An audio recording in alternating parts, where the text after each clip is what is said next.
Good morning बच्चों। मैं Dev Prakash इन्वेशन classes में आपका स्वागत करता हूं। आज हम लोग प्रश्नावली 2.1 का सॉल्यूशन करेंगे। उसका जो भी क्वेश्चन है उसको हम लोग करेंगे। पिछले क्लास में हमने जो भी थ्योरी थी सारी थ्योरी हम देख लिया था कि बहुपद क्या होता है, एक चर वाला बहुपद क्या होता है, ठीक ना। इसके अलावा जो रैखिक बहुपद होता है वो क्या होता है, आपका द्विघात बहुपद क्या होता है, त्रिघात बहुपद क्या होता है। तो इस तरह से जो भी बहुपद होते थे पूरा हमने बहुपद क्लियर कर लिया था। ठीक, तो अब बारी आती है आज कि जो भी उससे रिलेटेड सवाल है, जो आपका पहला प्रश्नावली है उसको सॉल्व किया जाए। ठीक, आइए सबसे पहले हम पहला क्वेश्चन सॉल्व करते हैं। पहला नंबर क्वेश्चन देखिएगा, कह रहा है कि निम्नलिखित व्यंजकों में कौन कौन एक चर में बहुपद है, ठीक ना, और कौन कौन नहीं है। कारण के साथ अपने उत्तर दीजिए। आपको ये खोजना है इस क्वेश्चन में कि ऐसा कौन कौन है जो एक चर में बहुपद है और कौन बहुपद नहीं है। कारण के साथ आपको उत्तर देना है। सबसे पहला इसमें क्वेश्चन देखिएगा, दिया गया है 4x² - 3x + 7। ठीक, तो यहाँ पर क्या आप देख रहे हैं, कह रहे हैं एक चर में बहुपद है।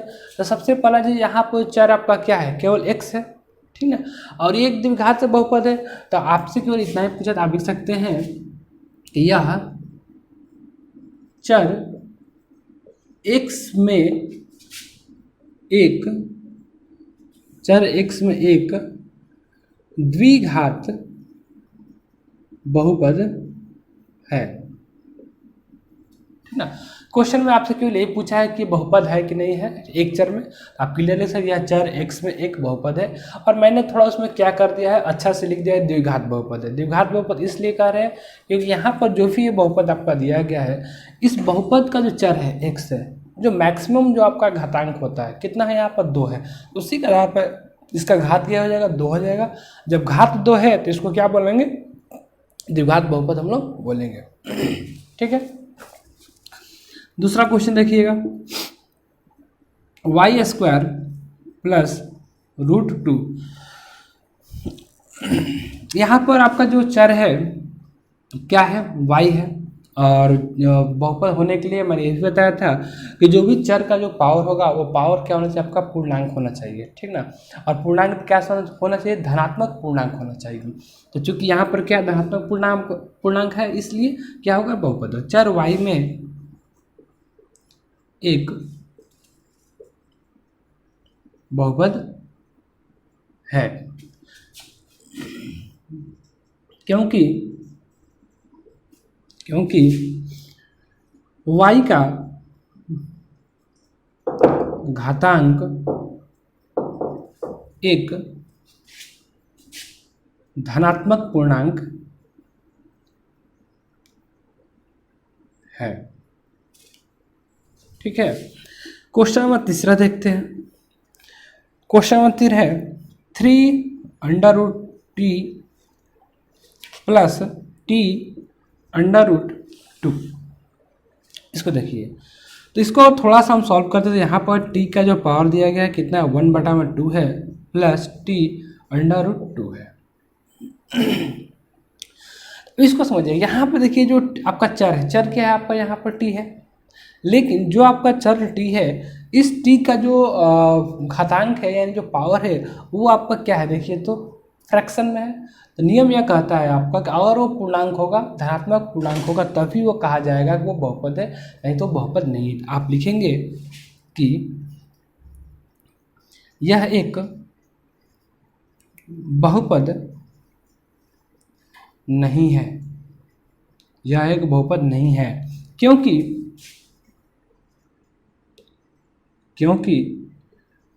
चर t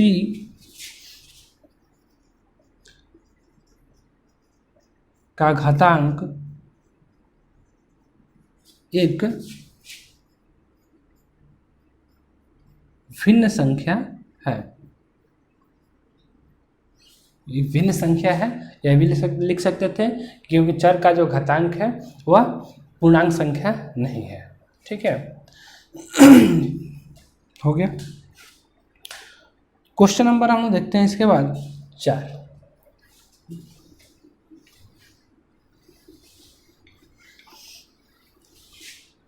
चलिए क्वेश्चन में देखते हैं हम लोग 4। क्वेश्चन नंबर 4 में है y प्लस 2/y। तो इसको अगर हम लिख सकते हैं क्या, देखो तो y प्लस, इसको थोड़ा सा लिखा जाए y प्लस 2 और y ऊपर लेके जाएंगे तो क्या y का पावर -1 हो जाएगा क्या यहाँ पर। ठीक, अब देखिए ये भी क्या हो गया, यहाँ पर पावर जो आपका पूर्णांक तो है लेकिन क्या है, नेगेटिव है, इसलिए ये भी क्या होगा, बहुपद नहीं होगा। लिखेंगे यह चर y में बहुपद नहीं है, क्योंकि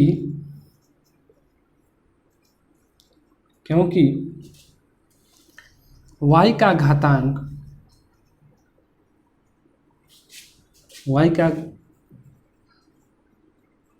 ऋणात्मक पूर्णांक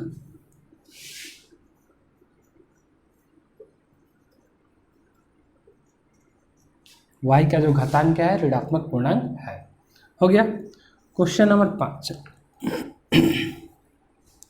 x का पावर 10 प्लस y का पावर 3 प्लस t का पावर 50। यहाँ पर देखिए क्वेश्चन आपसे कह रहा है कि एक चर में बहुपद चाहिए हमें। यहाँ पर क्या x भी एक चर है, y भी एक चर है, t भी एक चर है, यहाँ पर 3 अलग अलग चर है। ठीक ना, तो ये तो बहुपद है, सही है, कोई इसमें डाउट नहीं, क्योंकि बहुपद होने के लिए जो पावर होना चाहिए वो क्या होना चाहिए, आपका धनात्मक पूर्णांक होना चाहिए। यहाँ पर धनात्मक पूर्णांक है, लेकिन यह जो बहुपद है वो एक चर में नहीं है बल्कि 3 चर में यह एक बहुपद है। लिखेंगे यह एक चर में बहुपद नहीं है, बल्कि 3 चर में एक बहुपद है, बल्कि 3 चर में क्या है, यह एक बहुपद है। हो गया आपका क्वेश्चन नंबर पहला। अब क्वेश्चन नंबर हम लोग 2 करते हैं। चलिए देखिए, बहुत ही आपका एनसीईआरटी का क्वेश्चन जो होगा, आप पीछे का क्लास अगर नहीं किए होंगे तो आप पिछला क्लास कर लीजिएगा। एनसीईआरटी का जो भी क्वेश्चन होगा और आप क्लास कर लेते हैं तो सारा क्वेश्चन आपका बहुत ही आसानी से बनेगा। ठीक है, आइए हम करते हैं क्वेश्चन नंबर दूसरा क्वेश्चन में कह रहा है कि निम्नलिखित में से प्रत्येक में एक्स स्क्वायर का गुणांक लिखिए, क्या होगा। ठीक है ना, एक्स स्क्वायर का गुणांक यानी कि कोफिशिएंट आपको बताना है। पहला हम क्वेश्चन देखिए, 2 plus x square plus x. तो यहाँ पर क्या है, आपको एक्स स्क्वायर का गुणांक क्या हो जाएगा, एक्स स्क्वायर का, ऐसे लिख लेते हैं यहाँ पर, एक्स स्क्वायर का गुणांक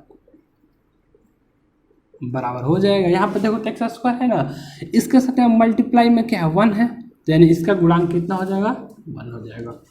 ठीक है, दूसरा नंबर क्वेश्चन देखिए, 2 minus x square plus x cube.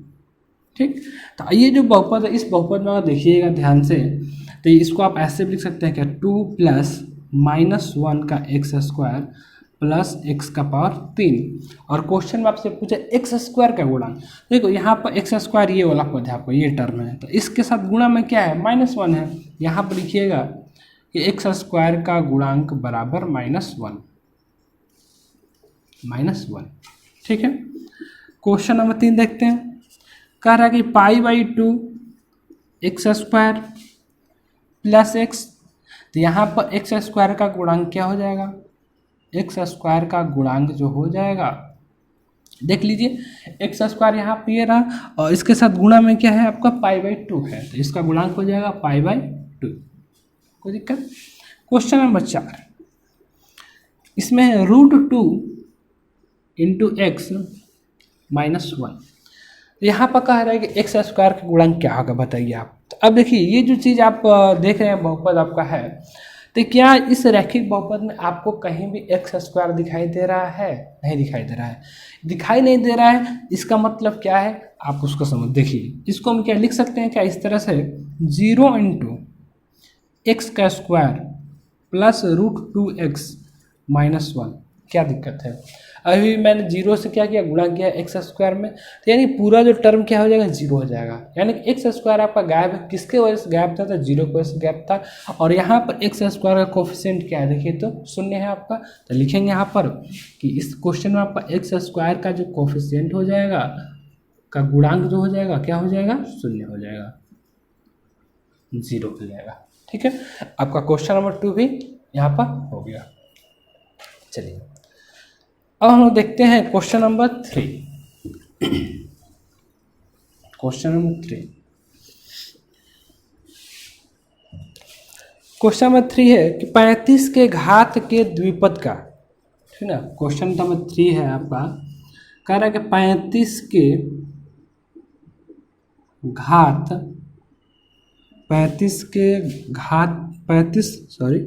35 घात के द्विपद, ठीक ना, और 100 घात के एक पदी का एक एक उदाहरण दीजिए। और 100 घात के एक पदी का एक एक उदाहरण दोनों का आपको लिखना है। एक आपको क्या लिखना है, बहुपद लिखना है। वैसा आपको बहुपद लिखना है जिसका घात क्या हो, 35 हो, ठीक। और साथ में कहते हैं द्विपद, द्विपद करने के बाद उसमें 2 टर्म होने चाहिए। तो मान लेते हैं, चलिए सबसे पहले हम कोई भी चीज़, जैसे आप लिख रहे हैं एक्स का पावर कितना 35 कर दिए हैं, प्लस ठीक 2x। यहाँ पे देखिए 2 पद है, एक पद आपका ये, एक पद आपका ये रहेगा, 2x हो गया, ठीक ना। और कह रहा है कि जो घात होना चाहिए कितना होना चाहिए आपका, 35 होना चाहिए। यह जो बहुपद है, इस बहुपद का देखिए मैक्सिमम पावर कितना है आपका, 35 है। इसका घात में क्या होगा, इतना। हाँ, इसका आंसर जो आपका अपने मन से ले सकते हैं, इसका आंसर आपको किताब से वेरी कर सकता है, कोई प्रॉब्लम नहीं है, ठीक ना। 100 घात के एक पदी के, यहाँ एक पदी लेना है तो आप ले सकते हैं, जैसे कि मान लेते हैं 5x का पावर 100, कुछ भी आप ले सकते हो। जैसे किसी को मन कर जाए 2y का पावर 100 लेना चाहता है, कोई प्रॉब्लम नहीं है, ठीक ना। बस एक पदी लेना है तो एक पदी लेंगे, अपने मन से हम कुछ भी ले सकते हैं। कोई जैसे कोई कह रहा है कि सर u का पावर 100, ये भी आपका सही है, कोई गलत नहीं काट सकता है, सबका सब आपका सही है, ठीक है। क्वेश्चन नंबर 3 भी आपका हो गया। क्वेश्चन नंबर 4, क्वेश्चन नंबर 4 कहता है कि निम्नलिखित बहुपदों में से प्रत्येक बहुपद की घात लिखिए। जो भी बहुपद आपका दिया गया है उसका कह रहा है घात लिखिए, क्या होगा। Question number 1, 5x³ plus 4x² plus 7x। तो आपको मैंने बताया था कि किसी भी बहुपद का जब हम घात लिखते हैं, घात क्या होता है, जो भी बहुपद आपको दिया गया है उस बहुपद में आप देखो जो भी आपका चर है, ठीक, और उस चर में सबसे जो मैक्सिमम घातांक कितना है ये चेक करना है आपको। जो मैक्सिमम घातांक होता है वही क्या होता है, उस बहुपद का घात कहलाता है, ठीक। तो अब देखिए इस बहुपद में आपका चर क्या है, x है, यहाँ पर x का घातांक 3 है, यहाँ पर x का घातांक कितना है, 2 है, यहाँ पर x का घातांक कितना 1 है। तो सबसे पहले आप लिखिएगा कि यहाँ x का अधिकतम घातांक कितना है, 3 है।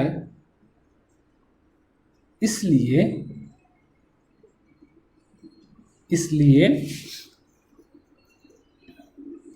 बहुपद 5x³ plus 4x² plus 7x का घात 3 होगा। कोई दिक्कत, ठीक ना। सबसे पहले आप चेक करना कि जो भी चर है, जो भी आपका चर है यहाँ पर उसका जो मैक्सिमम जो आपका घातांक कितना है उसके अकॉर्डिंग हम उसका आंसर कर लेंगे, ठीक ना। दूसरा क्वेश्चन देखिएगा, सेकंड क्वेश्चन आपका कह रहा है 2 minus x² plus 4 minus y का स्क्वायर, ठीक। तो यहाँ पर जो चर आपका क्या है, चर यहाँ पर y है और उस y का जो घातांक कितना है 2 है, ठीक ना। तो इसका जो घात कितना हो जाएगा, 2 हो जाएगा। तो सबसे पहले यहाँ लिखेंगे कि अधिकतम घातांक आप लिख लेना पहले इस तरह से, अधिकतम घातांक कितना है 2, इसलिए घात कितना हो जाएगा 2 हो जाएगा, ठीक ना।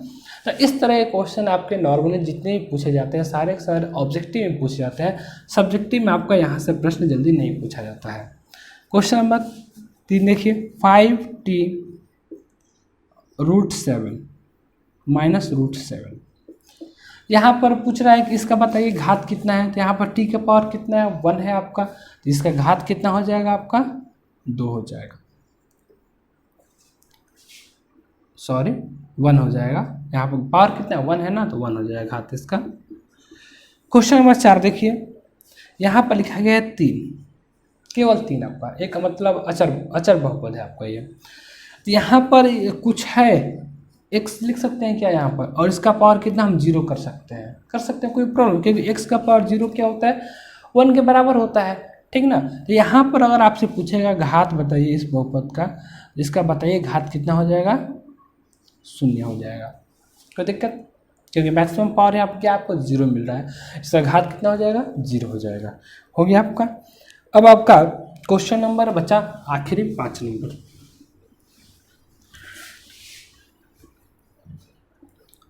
क्वेश्चन नंबर 5 यह कह रहा है कि बताइए कि निम्नलिखित बहुपदों में कौन कौन बहुपद रैखिक है, कौन कौन द्विघाती है और कौन कौन त्रिघाती है। बहुत ही आपका बिल्कुल आसान सा क्वेश्चन है। अगर मैं आप एक बार फिर से बताया, तो अगर आपने इसका पहला वीडियो नहीं देखा है, प्लीज़ आप पहले थ्योरी देख लीजिएगा। थ्योरी देख लेने के बाद ये सारे क्वेश्चन आपके बिल्कुल आसान है। आप भारती वन, RD Sharma, RS Agarwal, KC Sinha, जो आपको मन करे आप बना सकते हैं, कोई प्रॉब्लम नहीं है, ठीक। अगर इसमें से कोई ऐसे छात्र जो चाहते हैं कि RD शर्मा का भी क्वेश्चन कराया जाए, तो प्लीज़ कमेंट करेंगे। पहला क्वेश्चन x² + x पूछ रहा है क्वेश्चन में कि रैखिक द्विघात और त्रिघात आपको पहचानना है, कौन क्या है। यहाँ पर जो मैक्सिमम पहले पहचानने का तरीका देख लेते हैं हम लोग। अगर हम कहें रैखिक बहुपद, रैखिक बहुपद का जो व्यापक रूप होता है ax + b होता था, ठीक ना, और जहाँ a बराबर क्या होता था ≠ 0 होता था, ये रैखिक बहुपद था, ठीक। यानी कि रैखिक बहुपद में जो पावर होता है, चर का जो पावर होता है कितना होता है 1 होता है। द्विघात बहुपद की बात करते हैं ax² + bx + c बराबर इतना होता था, जहाँ a का मान क्या होता था ≠ 0, और यहाँ पर जो पावर होता था यानी जिसका घात होता था इस बहुपद का, वो कितना होता था 2 होता था, और घात 2 है तो द्विघात कहलाता था। उसी तरह से ax³ + bx + c आपका bx² + cx + d, जहाँ क्या होता था आपका a ≠ 0, और यहाँ पर घात कितना था इसका 3 था, तो ये आपका त्रिघात बहुपद कहलाता था, ठीक ना। इसी आधार पर हम इसको पहचानेंगे। देखो यहाँ पर क्या इस बहुपद में घात कितना है आपका, घात कितना है यहाँ पर 2 है ना, मैक्सिमम घातांक, तो घात 2 है। यह कैसा बहुपद है आपका, यह एक द्विघात बहुपद है, द्विघात बहुपद है, कोई दिक्कत।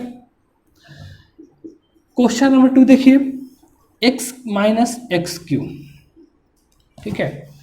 तो यहाँ पर जो घात है कितना है 3 है, क्योंकि मैक्सिमम पावर हम देखते हैं सीधे से। तो अगर यहाँ पर घात 3 है तो यह कैसा बहुपद होगा, यह एक त्रिघात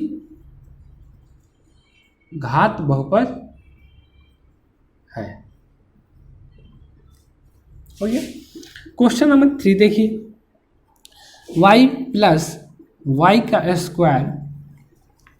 + 4, ठीक ना। तो इस बहुपद का आपका घात देखिएगा, तो घात कितना हो जाएगा इसका, मैक्सिमम पावर आप चेक करते हैं, मैक्सिमम पावर कितना है 2 है, तो घात कितना हो जाएगा 2 हो जाएगा। जब घात 2 है तो कैसा बहुपद होगा, ये द्विघात बहुपद होगा, ठीक है। क्वेश्चन नंबर 4 देखिए, 1 + x, यहाँ पर घात कितना है इसका, पावर देखो तो 1 है।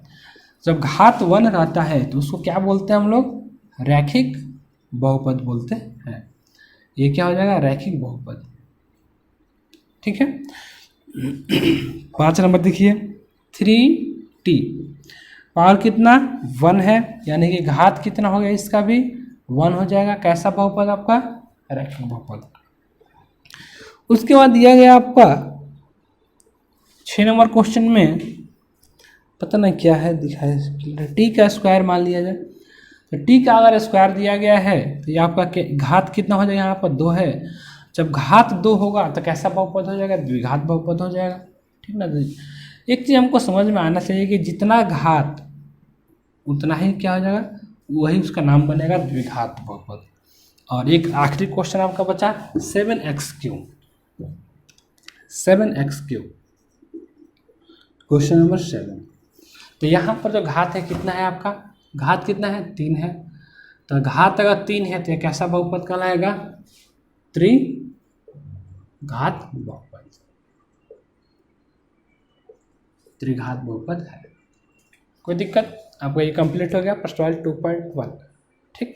और आपको नहीं बनाने आता है तो मैं लिंक दे दूंगा डिस्क्रिप्शन में, आप बस लिंक देकर इसका जो पहला पार्ट है आप देख लीजिएगा, फिर आपका बिल्कुल आसानी से बन जाएगा। ओके, धन्यवाद।